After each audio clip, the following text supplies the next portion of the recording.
Hello mga idol, dito tayo ngayon sa bundok ng Tralala. Ayan mga idol, oh. Grabe nakasukal yung area natin, oh. Ayan, oh. Madamo na. Limang buwan di kami nakapasyal yan, oh. Grabe na, super damo na. Gano'n na dito ka damo mga idol, oh. Okay pa rin yung bakod. Diyan pa rin yung bakod. Hindi naman sinira. Ang ano lang yung mga tanim, pinampasok, pinanakaw yung mga tanim. Yan lang, oh. Damo na dito idol, oh. Ano, yan. Ang area natin dito napakaganda sana kaso di nasikaso. Yan. Yan idol.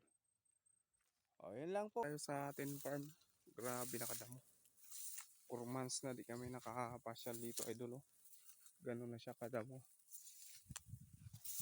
Kaya buhay na sana yung mga tanim natin dito.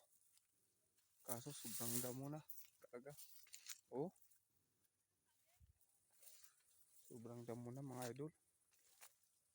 Saan na kayong saging natin dito na tanim ah?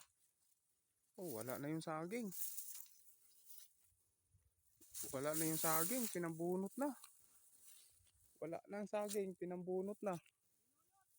Wala na yung saging mga idol, oh.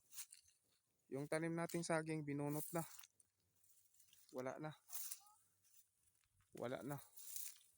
Binunot na yung mga saging natin dito, wala na, oh. Wala na yung saging na tanim. Ito na lang natira sa saging, oh. Yan na lang, oh. Wala na.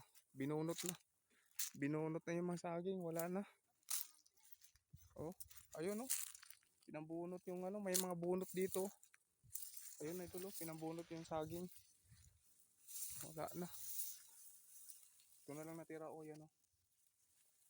Malalaki na sana yung dito. Pinambunot. Wala na. Pinambunot na yung tanim natin. Kalamansi dito, wala na rin, oh. Pati kalamansi. Yung mga natira, mga ano na lang. Wala na. Dami nang pinambunot dito. Kamuting kahoy doon pa. Ang pinambunot yung ano, kalamansi. Tapos yung saging talaga. Wala na. Kailangan malinisan to, taniman ng ano, tapos mapuntahan lagi.